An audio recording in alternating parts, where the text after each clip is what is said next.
우리에게 주신 하나님의 말씀 빌립보서 2장 25절에서 27절까지 말씀입니다. 신약성경 빌립보서 2장 25절에서 27절까지 말씀, 제가 가진 성경 320페이지입니다. 빌립보서 2장 25절에서 27절까지 말씀 찾으신 줄 알고 제가 봉독하겠습니다. 그러나 에바브로디도를 너희에게 보내는 것이 필요한 줄로 생각하노니 그는 나의 형제요 함께 수고하고 함께 군사된 자요 너희 사자로 내가 쓸 것을 돕는 자라. 그가 너희 무리를 간절히 사모하고 자기가 병든 것을 너희가 들은 줄 알고 심히 근심한지라. 그가 병들어 죽게 되었으나 하나님이 그를 긍휼히 여기셨고 그뿐 아니라 또 나를 긍휼히 여기사 내 근심 위에 근심을 면하게 하셨느니라. 아멘. 말씀이 에바브로디도에 대해서 함께 나누면서 함께 은혜를 나누기를 원합니다. 에바브로디도라는 말은 찬양, 경배 이러한 뜻을 가지고 있다고 합니다. 특별히 또 골로새서에 보면은 에바브로라는 사람이 나오는데 그 골로새서에 나오는 에바브라라는 사람과 에바브로디도는 다른 사람입니다. 에바브로디도는 빌립보 교회의 일꾼이었고 특별히 바울에게 빌립보서를 받아서 빌립보 교회 빌립보서를 전달했던 사람이 에바브로디도로 알려져 있습니다. 29절 말씀 보면 주 안에서 모든 기쁨으로 그를 영접하고 또 이와 같은 자들을 존귀 여기라고 말씀하고 있습니다. 에바브로디도에 대해서 매우 신실한 일꾼이고 또 존경받아야 할 사람으로 소개를 하고 있습니다. 또 4장 18절에 보면은 에바브로디도 편에 선교 헌금을 보내어서 바울을 돕는 일을 하게 됩니다.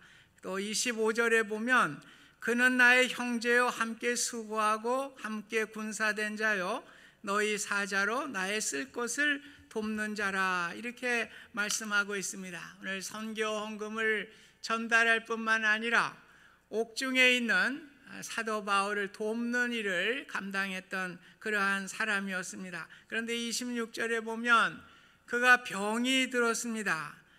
심한 병이 들어서 죽을 병에 걸렸는데 그 소식이 빌립보 교회에도 알려지게 되었습니다. 그럴 때 에바브로디도는 심히 근심하였다. 왜 그러냐 하면 빌립보 교회가 자기가 병들었다고 하는 것을 근심하는 것에 대해서 오히려 자기가 심히 근심하였다 이렇게 기록을 하고 있습니다. 에바브로디도는 죽을 병으로 아주 심각한 병이었습니다. 그래서 그 병을 위해서 아마 바울도 또 자신도 또 빌립보 교회도 기도하였을 것입니다. 그래서 27절 보면 하나님이 그를 긍휼히 여기셨다. 즉 하나님이 긍휼을 베푸셔서 그의 병을 치유해 주셨다고 하는 말씀입니다. 그래서 28절에는 내가 더욱 급히 그를 보낸 것은 너희로 그를 다시 보고 기뻐하게 하며 내 근심도 덜려 함이라. 오늘 에바브로디도가 병이 나았기 때문에 바울은 빌립보 교회에 다시 보내면서 오늘 자기도 근심을 덜고 기쁨을 갖게 될 것을 말씀하고 있습니다. 그러면서 빌립보 교회에 부탁을 하죠. 이러므로 너희가 주 안에서 모든 기쁨으로 그를 영접하고 또 이와 같은 자들을 존귀 여기라 이렇게 부탁을 하고 있습니다. 왜 바울이 에바브로디도를 존귀 여기라고 하는 이유를 30절에 기록하고 있습니다. 그가 그리스도의 일을 위하여 죽기에 이르러도 자기 목숨을 돌보지 아니한 것은 나를 섬기는 너희의 일에 부족함을 채우려 함이라. 오늘 에바브로디도가 죽기까지 충성하게 된 것은 오늘 빌립보 교회가 오늘 바울을 섬기는 것을 그것을 채우기 위해서 부족함을 채우기 위해서 이런 일을 하였다고 이렇게 말씀을 하고 있습니다. 마치 주님께서 마가복음 10장 45절에 인자에 온 것은 섬김을 받으려 함이 아니요 도리어 섬기려 하고 자기 목숨을 많은 사람에게 대속물로 주려 함이라 말씀한 것과 같이 우리를 구원하시기 위해서 자신을 십자가에 죽기까지 내어주시고 철저히 섬기셨던 주님을 본받아서 그것을 실천하기를 노력했던 이가 에바브로 디도였기 때문에 이 신실한 일꾼을 기쁨으로 받아들일 뿐만 아니라 존귀히 여겨줄 것을 부탁하고 있는 것입니다. 오늘 에바브로 디도의 신실함을 25절에 구체적으로 말해주고 있습니다. 먼저 바울은 그를 형제라고 이렇게 부르고 있습니다. 그 당시 사회 상황은 노예와 자유인, 로마인과 헬라인, 유대인과 이방인, 귀족과 노예, 군인과 시민 사이에 날카롭게 대립되었던 그러한 사회였습니다. 이러한 시대적인 상황에서 형제라고 부른다고 하는 것은 매우 이례적인 것입니다. 바울이 나이도 많고 모든 면에 있어서 훌륭하였지만은 오늘 에바브로 디도를 형제라고 이렇게 부른 것은 매우 이례적인 표현인 것을 우리가 이해할 수가 있는 것입니다. 사무엘상 20장에 보면은 다윗과 요나단이 형제로서 이렇게 묘사되어 있습니다. 그래서 17절에는 요나단은 다윗을 사랑하기를 자기 생명을 사랑함같이 그를 사랑하였다, 그렇게 기록을 하면서 또 사무엘하 1장 26절에는 내 형 요나단이 내가 그대를 애통함은 그대는 내게 심히 아름다움이라 그대가 나를 사랑함이 기이하여 여인의 사랑보다 더하였도다, 이렇게 고백을 하고 있습니다. 오늘 다윗과 요나단의 형제의 관계는 감정에 기초한 우정이 아니고 또 권력과 재물과 같은 이익에 얻기 위한 결탁한 우정도 아니었습니다. 그들은 하나님의 살아계심과 인도하심을 믿는 믿음 위에 이루어진 형제였습니다. 오늘 에바브로 디도와 바울의 관계도 그러한 관계였습니다. 오늘 믿음의 길은 나그네의 길이고 험한 인생길입니다. 이 길을 걸어가는 사람들이 서로에게 형제와 같은 믿음의 형제가 있다고 하는 것이 얼마나 위로가 되고 행복한 일인지 모르겠습니다. 여러분이 잘 아는 동화 이야기 돼지 삼형제가 있죠. 늑대가 이렇게 첫째인데 왔는데 그 지푸라기에서 훅 부니까 집이 다 날아가요. 그 첫째가 이제 둘째 집으로 갔는데 거긴 또 나무로 져서 훅 부니까 또 날아가요. 이제 다 셋째 집으로 갔는데 그거는 벽돌로 진 이러한 집입니다. 부니까 날아가질 않아요. 늑대가 이제 굴뚝으로 이렇게 들어오는데 셋째가 거기다 뜨거운 물을 이렇게 준비해 가지고 물에 빠져서 도망가게 되었다. 이렇게 형제 간의 우애를 이야기한 동화 이야기입니다. 오늘 참 아름다운 이야기죠. 오늘 우리 성도들도 이렇게 믿음 안에서 형제의 우애를 갖는다고 하는 것은 참으로 귀한 일이고 또 아름다운 일입니다. 그러면서 25절에는 함께 수고하고 함께 군사된 자라고 말씀을 하고 있습니다.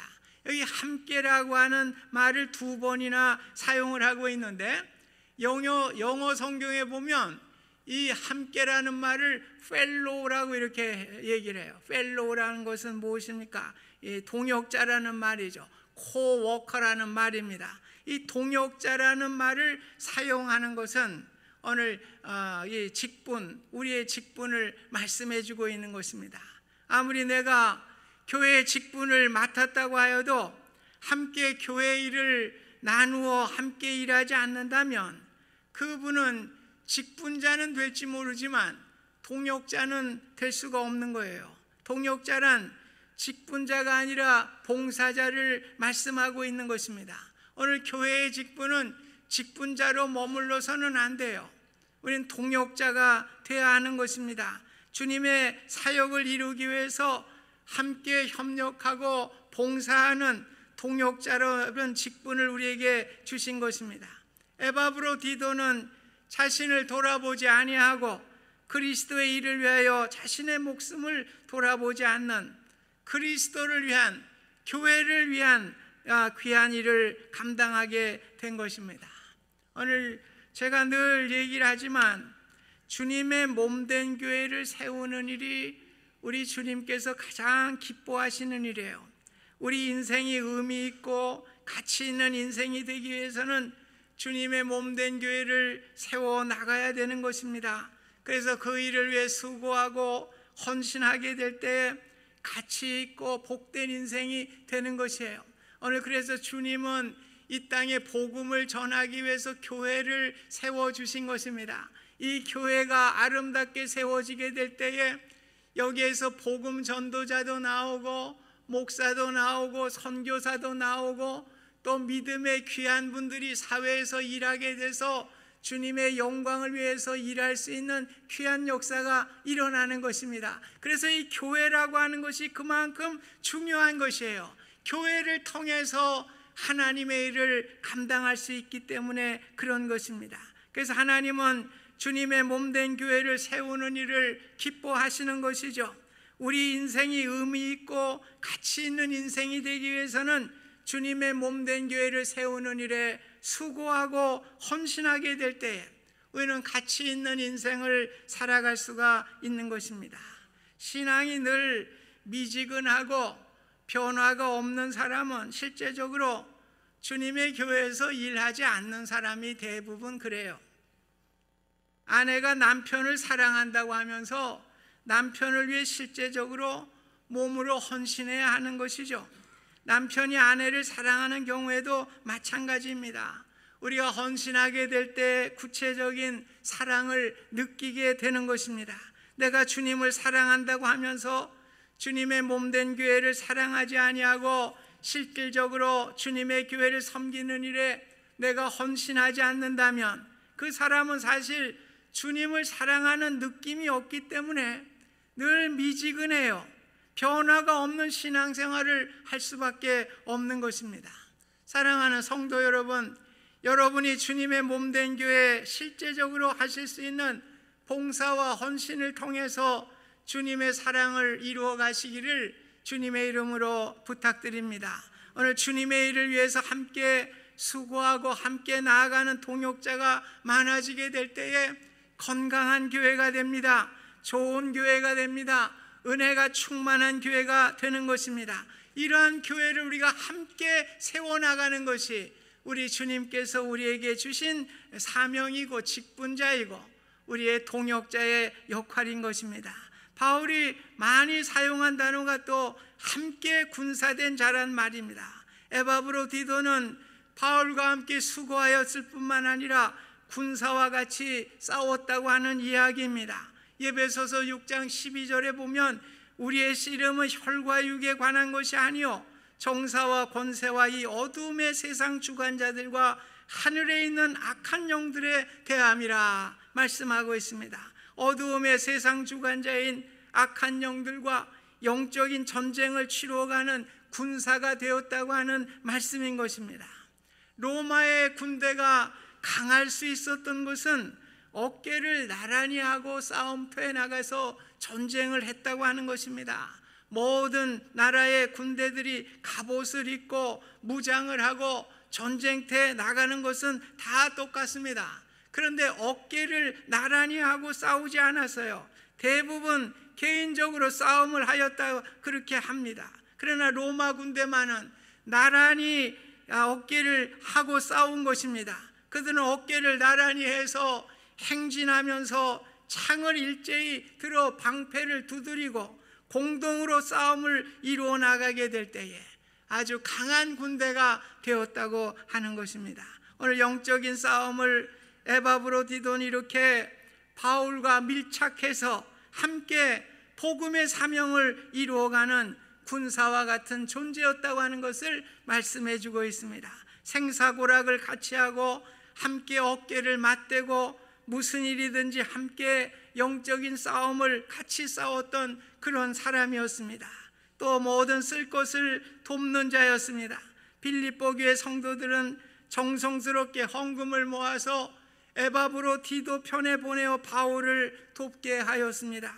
사실 바울과 멀리 떨어져 있었기 때문에 바울에게 무엇이 필요한지 알 수가 없었습니다. 에바브로디도는 바울의 필요를 너무나 잘 알고 있었기 때문에 오늘 30절에 보면 나를 섬기는 일에 너희의 부족함을 채우려 함이라 말씀하고 있습니다.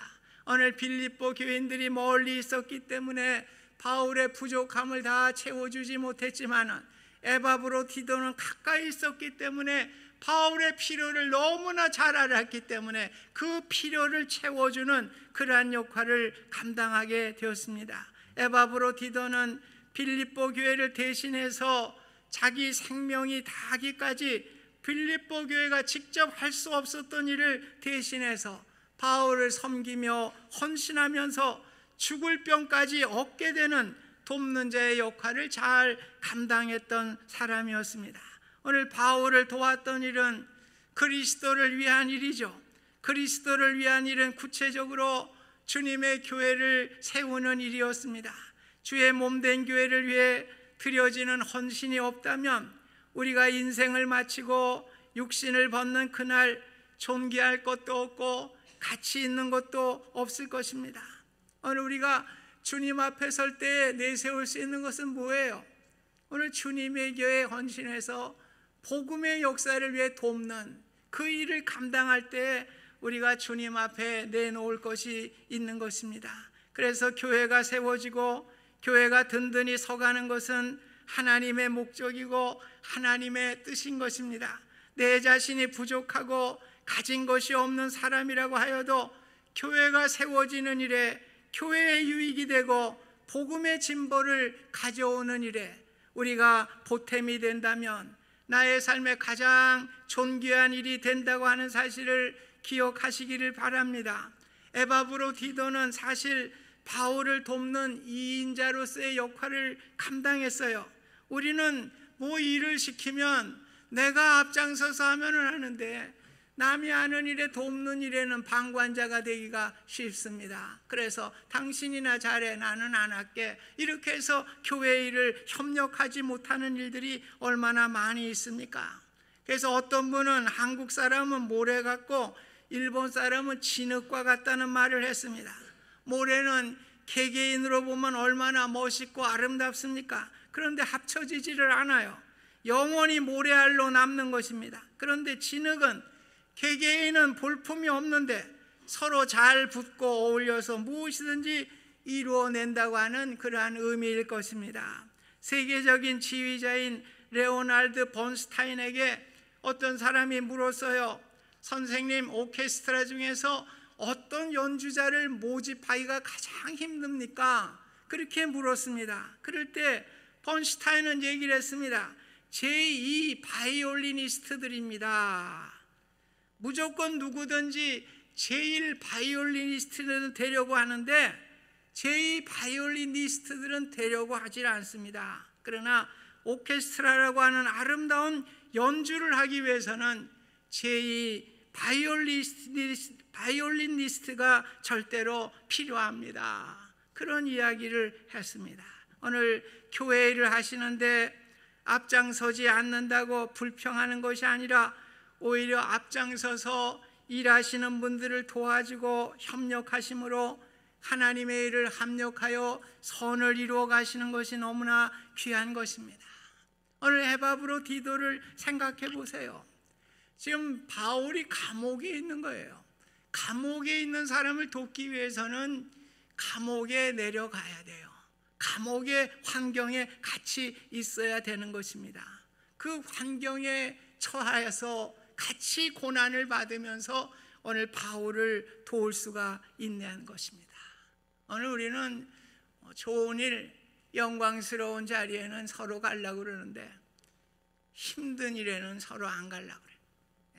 그렇죠. 근데 이 위대한 사역은 고난 가운데 있는 자리에 내려갈 때 위대한 사역이 된 거예요. 오늘 에바브로디도가 그 감옥에 가서 오늘 그 고난의 가운데 일을 감당하게 될 때에 이렇게 훌륭한 신실한 일꾼이 될 수가 있었습니다.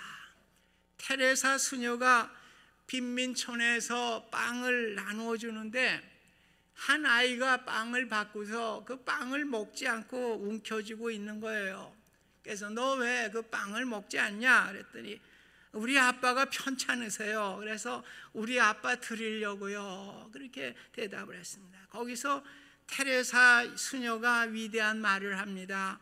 가난한 사람은 위대하고 위대함은 가난한 마음에 있고 그것이 위대하고 존귀함을 깨닫기 때문에 내가 평생 그곳에 머물겠다고 결심을 하게 됩니다. 그렇습니다. 오늘 고난의 자리에, 어려운 자리에 우리가 참 위대한 인물들이 많이 나오게 되는 것입니다. 이북에 아버지가 목사예요. 공산당이 들어와 가지고 이제 아버지는 순교를 했고요. 그 아들도 이렇게 너무나 어려움을 당해서 그 눈이 멀어서요. 그래서 어머니와 그 아들이 이제 손잡고 이 나무로 이제 내려오게 됐는데, 어머니가 뭐 아들 하나 먹여 살리려니까 뭐 식모살이를 합니다. 그러다가 중병을 앓게 돼서 아들의 뭐 생계를 책임질 수가 없으니까 이 아들이, 이 소년이 눈이 멀었지만은 앞을 보지 못하는 소년이었지만은 친구들의 도움을 받아서 이제 구두 닦기도 하고 신문을 돌리는 것도 같이 이렇게 해서 이 어느 정도 돈을 가지고 너무나 좋아가지고 어머니께 그 돈을 내놓았습니다. 그때 어머니가 얘야 11조 먼저 내자 그렇게 이야기를 했어요. 그랬더니 이 소년이 버럭 화를 냅니다. 11조는 무슨 놈의 11조입니까? 하나님이 우리한테 해준 게 뭐가 있단 말이에요. 나의 눈을 멀게 했고 엄마는 병들게 했고 공산당에게 쫓겨 피난민 신세가 되게 했고 재산도 다 빼앗기게 한 그런 하나님께 무슨 놈의 11조를 내란 말입니까?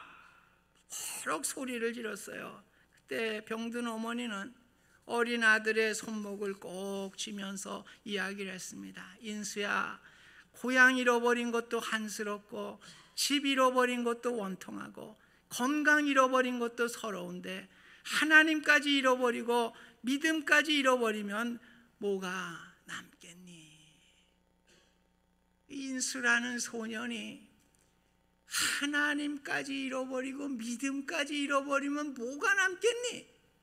어머니의 절규에 그만 은혜를 받게 되고 무릎을 꿇게 되고 이분이 공부를 하고 교회의 도움을 받아서요, 인천 제일교회에 도움을 받아서 신학교도 가고 목사가 됩니다. 그래서 제가 몸담았던 통합 측에 목사님이 돼서 목회를 감당하시면서 특별히 그 교정 목회를 하셨어요.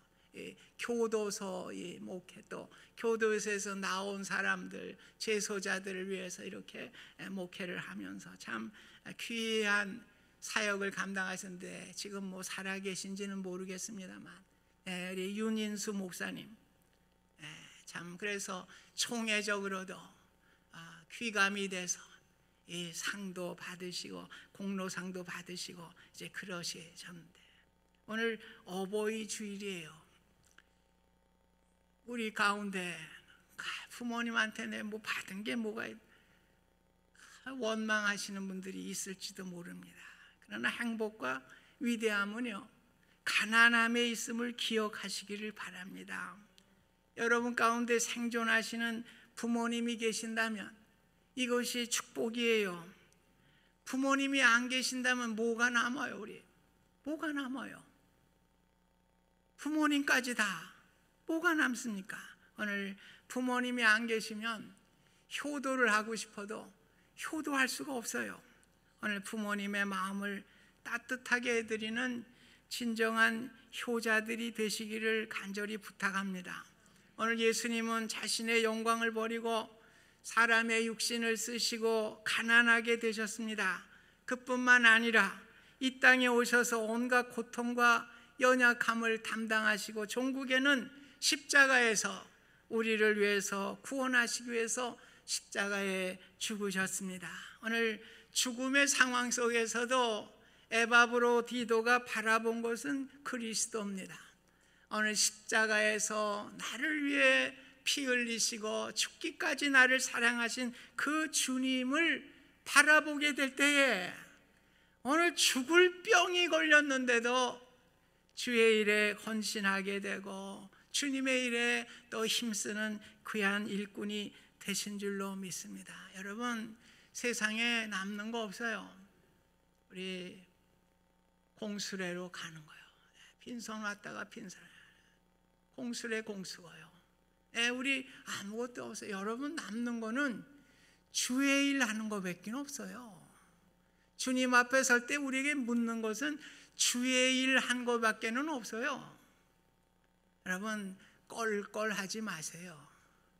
그냥 늘 어떤 분들 보면 옛날에 그렇게 할 걸, 지금도 걸.